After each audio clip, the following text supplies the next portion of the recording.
IPL அப்படிங்கிறது ஒரு sports மட்டும் தானா? ஐபிஎல் அப்படிங்கிறது ஒரு என்டர்டைன்மெண்ட் கேம் மட்டும் தானா?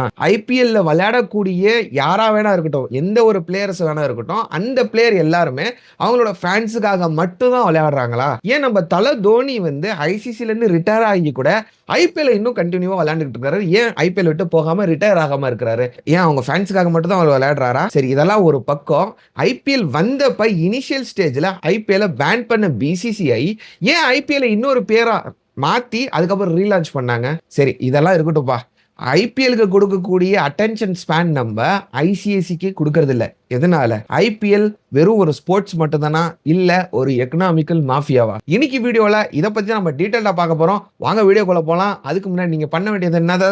நம்ம சேனலை சப்ஸ்கிரைப் பண்ணாதான் இந்த மாதிரி இன்ஃபர்மேட்டிவான வீடியோஸ் நம்ம சேனல்ல நம்ம டெய்லி அப்லோட் பண்ணிட்டு வரோம். இந்த வீடியோஸ் எல்லாம் அப்லோட் பண்ண உடனே உங்களுக்கு நோட்டிபிகேஷன் வரணும்னு நினைச்சீங்கன்னா, மிஸ் ஆகக்கூடாதுன்னு நினைச்சீங்கன்னா நம்ம சேனலை சப்ஸ்கிரைப் பண்ணிக்கிங்க. சப்ஸ்கிரைப் பண்ணாதான் நோட்டிபிகேஷன் வரும். சரி, சப்ஸ்கிரைப் பண்ணிட்டீங்களா? வீடியோ ஸ்டார்ட் பண்ணலாமா? Hello everyone, this is Yasser. Welcome to Yasser Speaks.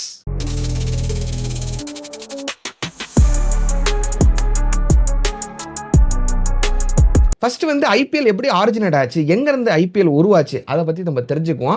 IPL அப்படிங்கிறது ஒரு இன்ஸ்பிரேஷன் மாடல் தான். ஜி என்டர்டைன்மெண்ட் அப்படிங்கிற ஒரு கம்பெனி, மீடியா கம்பெனி வந்து ஐசிஎல் அப்படின்னு சொல்லிட்டு, இந்தியன் கிரிக்கெட் லீக் அப்படின்னு சொல்லிட்டு ஒரு கான்செப்டை கொண்டு வந்தாங்க. கான்செப்ட், ஸ்போர்ட்ஸ் கான்செப்ட், கேம் கான்செப்டை கொண்டு வந்ததுக்கு அப்புறம் இதுல விளையாடணும்ல, விளையாட வைக்கிறதுக்கு பிளேயர்ஸ் தேவை. நம்ம வந்து வேற எந்த பிளேயர்ஸும் நம்ம விளையாட வைக்க முடியாது. ஸோ இவங்க வந்து நம்ம இந்தியன் டீமா இருக்கட்டும், அவங்கள்ட்ட போய் கேட்கறாங்க, நீங்க வந்து இதுல விளையாடுங்க அப்படின்னு சொல்லிட்டு கேட்கறாங்க. இதை வந்து மேனேஜ் பண்றது யாருன்னு கேட்டீங்கன்னா பிசிசிஐ இல்லாட்டி ஐசிசி, இவங்க ரெண்டு பேர் தான் மேஜரா இதை வந்து மேனேஜ் பண்றாங்க. ஸோ இந்த டீம் அவங்கள்ட்ட போய் கேட்கறப்ப அந்த அப்ரூவல் வாங்குறதுக்கு கேட்கறாங்க. கேட்டதுக்கு அவங்க வந்து ரிஜெக்ட் பண்ணிடுறாங்க. இல்ல, நாங்க கொடுக்க மாட்டோம், எங்க பிளேயர்ஸ் யாரும் இதுல வந்து விளையாட மாட்டாங்க அப்படின்னு சொல்லிட்டு இதை வந்து ரிஜெக்ட் பண்ணிடுறாங்க. அதுக்கப்புறம் அது மட்டும் பண்ணல, அந்த பிளேயர்ஸ் எல்லாத்தையும் அவங்க வார்னும் பண்றாங்க, நீங்க போய் இதுல விளையாடக்கூடாது, ஐசிஎல்ல போய் விளையாடக்கூடாது. இன்கேஸ் நீங்க விளையாண்டீங்கன்னா உங்களை இதுல இருந்து பிசிஐல இருக்கட்டும் இல்லாட்டி ஐசிசிஆல இருக்கட்டும், இதுல நாங்க பேன் பண்ணிடுவோம் அப்படின்னு சொல்லிட்டு அவங்கள வார்னும் பண்றாங்க. ஸோ அந்த கான்செப்ட், அந்த மாடல் வந்து அந்த ஸ்போர்ட்ஸ் கேம் ஐசிஎல் அப்படின்னு வந்துச்சுல, அது வந்து பேன் ஆயிருச்சு. அது வந்து ரிஜெக்ட் ஆயிருச்சு. 2007 தான் இது கொண்டு வந்தாங்க. அது வந்து ரிஜெக்ட் பண்ணிட்டாங்க. அதுக்கப்புறம் இதுக்கு பின்னாடி இருக்கக்கூடிய ஒரு பிசினஸ் மாடல், இதுல எக்கச்சக்கமான காசு பார்க்கலாம் அப்படின்னு தெரிஞ்சுக்கிட்ட பிசிசிஐ என்ன பண்றாங்கன்னா, இந்த மாடலை திருப்பி ரீலான்ச் பண்றாங்க 2008ல. என்ன பேர்லன்னு கேட்டீங்கன்னா ஐபிஎல், இந்தியன் பிரீமியர் லீக் அப்படின்னு சொல்லிட்டு புது பேர், ஐசிஎல் இந்தியன் கிரிக்கெட் லீகை மாத்திட்டு இந்தியன் பிரீமியர் லீக்னு சொல்லிட்டு ரீலான்ச் பண்றாங்க. எதனால 2008ல ரீலான்ச் பண்றாங்கன்னு கேட்டீங்கன்னா, அப்பதான் நம்ம இந்தியா வந்து வேர்ல்ட் கப் வந்து கப் அடிச்சிருந்துச்சு. அப்போ வந்து கிரிக்கெட்டை பார்க்காதவங்க கூட நம்மளோட அந்த ரிலேவன்ஸ்னால, எல்லாம் கிரிக்கெட்டில் வந்து கப் அடிச்சிருச்சுப்பா, இந்தியா வந்து கப் அடிச்சிருச்சுப்பான்னு சொல்லிட்டு, வேர்ல்ட் கப் அடிச்சிருப்பா சொல்லிட்டு எல்லாருமே ரொம்ப கொண்டாடிக்கிட்டு இருந்தோம். அந்த செலிப்ரேஷனால கிரிக்கெட்டை பார்க்காதவங்க கூட அதை பார்க்க வந்தாங்க, பார்க்க வச்சாங்க. அதுக்கப்புறம் கிரிக்கெட்டை பார்க்க ஆரம்பிச்சாங்க. ஸோ இதனால ஹியூஜ் அட்ராக்ஷன் கிடைச்சிச்சு. ஸோ இந்த டைம்ல தான் கரெக்டாக லான்ச் பண்ணா கரெக்டாக இருக்குன்னு சொல்லிட்டு இந்த ஐபிஎல்ல லான்ச் பண்றாங்க. லான்ச் பண்ண உடனே இவங்க எதிர்பார்த்த மாதிரியே எக்கச்சக்கமான அட்ராக்ஷன் வந்தாங்க, எக்கச்சக்கமான ஆடியன்ஸ் இதுக்கு கிரியேட் ஆனாங்க, எக்கச்சக்கமான பேஸ் கிரியேட் ஆச்சு, எக்கச்சக்கமான லாபமும் இவங்க பார்க்க ஆரம்பிச்சாங்க. எப்படி லாபம் பார்க்க ஆரம்பிச்சாங்க, இவங்களோட பிசினஸ் மாடல் எப்படி, என்னென்ன இது மூலியமா இவங்க வந்து ரெவென்யூ ஜென்ரேட் பண்றாங்க, இதை பத்தி நான் சொல்றேன். மேஜரா இவங்க வந்து ஃபர்ஸ்ட் வந்து மூணு மாடல்ல இருந்தா ரெவென்யூ ஜென்ரேட் பண்ணுவாங்க. எப்படின்னு கேட்டிங்கன்னா, இந்த டைட்டில் ஸ்பான்சர்ஷிப்னு ஒரு மாடல் இருக்குல்ல, அது மூலியமா ரெவென்யூ ஜென்ரேட் பண்ணுவாங்க, ரெவென்யூ பார்ப்பாங்க. அதுக்கப்புறம் வந்து இந்த streaming rights, broadcast rights, media rights இதெல்லாம் ஓன் பண்ணிட்டு அது மூலியமா இவங்க வந்து ரெவென்யூ பார்ப்பாங்க. அதுக்கப்புறம் ஃப்ரான்ச்சைசி ஸ்பான்சர், இந்த டீமுக்கெல்லாம் ஃப்ரான்ச்சைசி ஸ்பான்சர் பண்ணுவாங்க, ஸ்பான்சர்ஷிப் பண்ணுவாங்களா, அது மூலியமா இவங்க காசு பார்ப்பாங்க. சரி, ஒன்னொன்னா பார்ப்போம். ஃபர்ஸ்ட் வந்து அந்த டைட்டில் ஸ்பான்சர்ஷிப். இந்த டைட்டில் ஸ்பான்சர்ஷிப் வந்து டாடா தான் இப்போ 4 வருஷத்துக்கு ஓன் பண்ணிட்டு இருக்குது. இந்த டைட்டில் ஸ்பான்சர்ஷிப்புக்கு வந்து கிட்டத்தட்ட 2500 கோடி. மற்றது அடுத்தடுத்து நான் சொல்ல போறேன் பாருங்க, அதெல்லாம் நீங்க கம்பேர் பண்ணீங்கன்னா இந்த 2500 கோடி நம்மளுக்கு பெருசு. ஆனா இது வந்து ஒரு சின்ன அமௌண்ட் தான். இந்த சின்ன அமௌண்ட் கொடுத்து தான் யார்கிட்ட கொடுத்து இவங்க வாங்குறாங்கன்னா, பிசிசிஐ கிட்ட கொடுத்து வாங்குறாங்க. ஸோ இதனால அந்த 2500 கோடி இந்த பிசிசிஐக்கு தான். இதுலயும் அந்த பிசிசிஐ வந்து நல்லா காசு பார்க்க ஆரம்பிச்சிட்டாங்க. 2500 கொடுத்து கோடி 4 வருஷத்துக்கு இவங்க இது எடுத்திருக்காங்க, ரைட்ஸ் எடுத்திருக்காங்க. அதனால டைட்டில் ஸ்பான்சர்ஷிப் இவங்க ஸ்பான்சர் பண்றாங்க. இதனால டாட்டாக்கு ஏதாச்சும் என்ன காசு கேட்டீங்கன்னா, ஏதாச்சும் காசு பார்க்குமான்னு கேட்டீங்கன்னா, இம்மீடியட்டா அவங்க இதுக்கு பெரிய அளவுக்கு ரெவென்யூ பார்க்க முடியாது. 2,500 கோடி அவங்க இன்வெஸ்ட் பண்ணியிருந்தாலும் கூட, அவங்க ரெவென்யூ ப்ராஃபிட் இம்மீடியட்டா பண்றதோ, அந்த மாரி எதுவும் பார்க்க முடியாது. டைரக்ட்டா நம்ம சேல் பண்ணி எதுவும் காசு பார்க்க முடியாது. எதனாலன்னு கேட்டீங்கன்னா, அதனால அந்த ஸ்பான்சர் பண்றனால அவங்களுக்கு வெறும் பேரு மட்டும் தான் கிடைக்கும். ஒரு ட்ரஸ்ட் பில்ட் ஆகும். ஒரு பிராண்ட் அவேர்னஸ் கிரியேட் ஆகும். மக்கள் வந்து அவேர் ஆவாங்க. டாட்டான்னு அப்படின்னு ஒரு கம்பெனி இருக்கு அப்படின்னு சொல்லிட்டு மக்கள் வந்து அவேர் ஆவாங்க. ஸோ அதனால அதுக்காக மட்டும் தான் ஒரு பிராண்ட கிரியேட் பண்ணணும், ஒரு ட்ரஸ்ட்ட பில்ட் பண்ணணும். அதுக்காக மட்டும் தான். பிளஸ் அட்வர்டைசிங் அதுக்காக மட்டும் தான் இவங்க வந்து 2,500 கோடி கொடுத்து பிசிசி கிட்ட அந்த ரைட்ஸ 4 வருஷத்துக்கு ஓன் பண்ணியிருக்காங்க. 2வது வர்றது தான் இந்த பிராட்காஸ்டிங் ரைட், மீடியா ரைட்ஸ், இந்த ஸ்ட்ரீமிங் ரைட்ஸ். இந்த மீடியா ரைட்ஸ், பிராட்காஸ்டிங் ரைட்ஸ் பெரும்பாலும் யாருக்கு குடுப்பாங்கன்னு கேட்டீங்கன்னா, டிஸ்னிக்கு குடுப்பாங்க.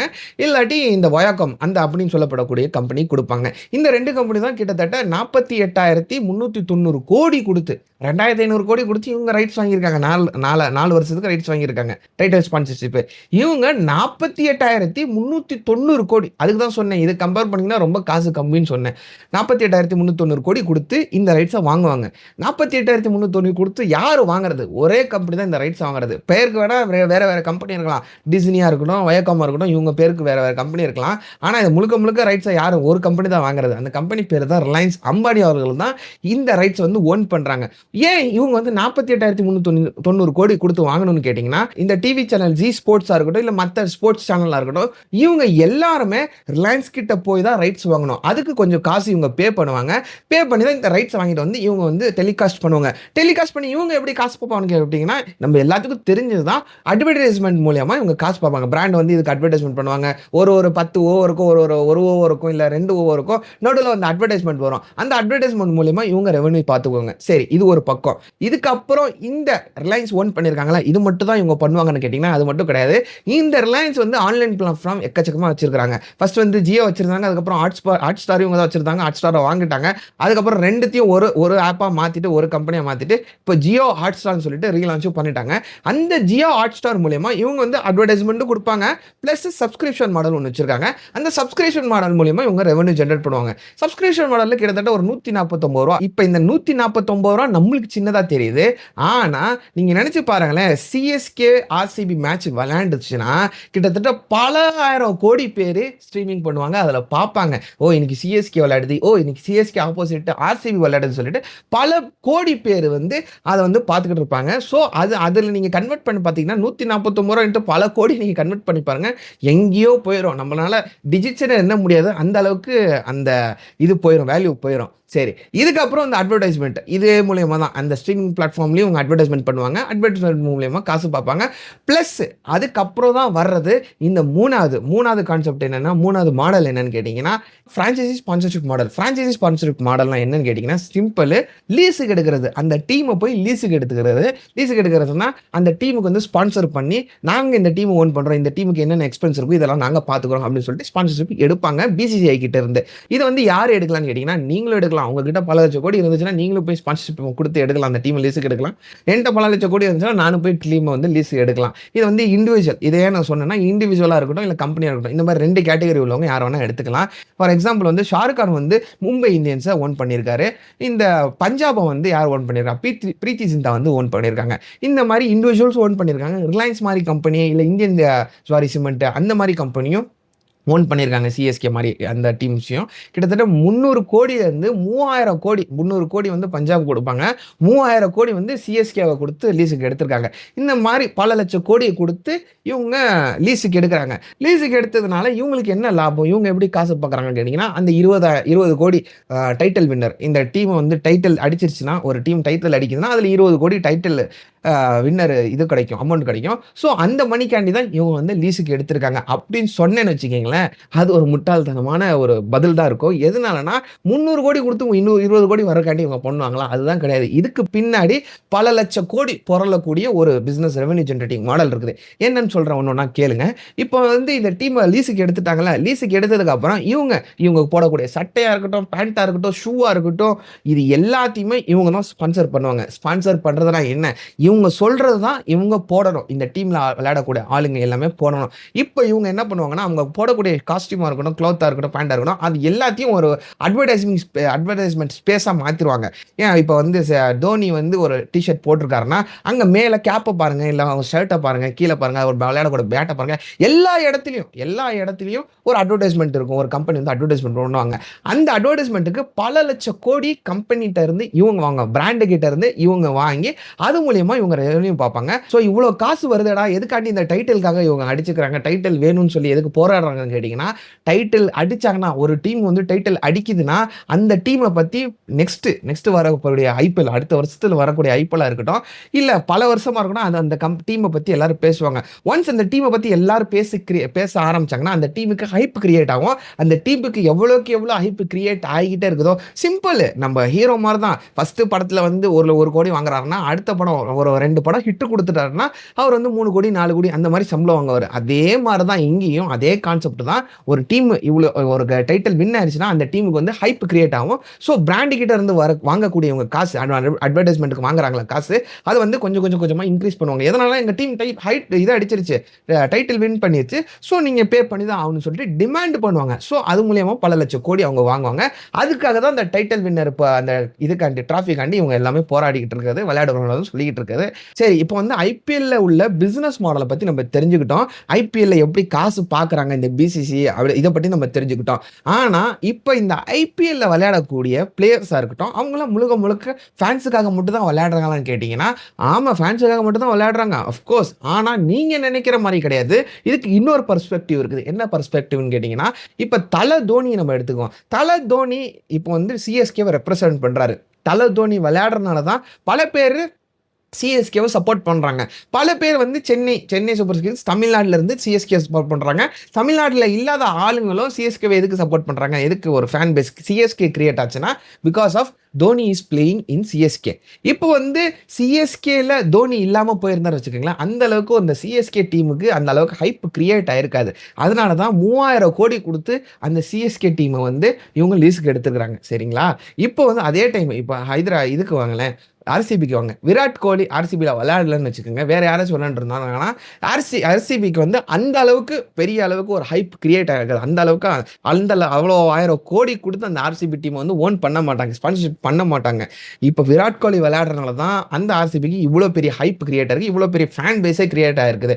இப்போ தமிழ்நாடு விசஸ் கர்நாடகா அப்படின்னு நினைச்சு அந்த பர்ஸ்பெக்டிவ்ல தான் நம்ம வந்து இதுக்கு இவ்வளோ பெரிய ஃபேன் பேஸை நம்ம கொடுத்து வச்சிருக்கிறோம். சரி, இப்போ சொல்லுங்க, இப்போ இந்த ஐபிஎலுக்கு இருக்கக்கூடிய இந்த ஐபிஎல் டீம்ல விளையாடக்கூடிய இந்த டீமுக்கு வந்து ஃபேன் பேஸ் கிரியேட் ஆச்சுல, இது வந்து ஆர்கானிக்கா கிரியேட் ஆச்சா, இல்ல மேனிபுலேட் பண்ணி இந்த கார்ப்பரேட் கம்பெனி மேனிபுலேட் பண்ணி நம்மளை பார்க்க வச்சாங்களா?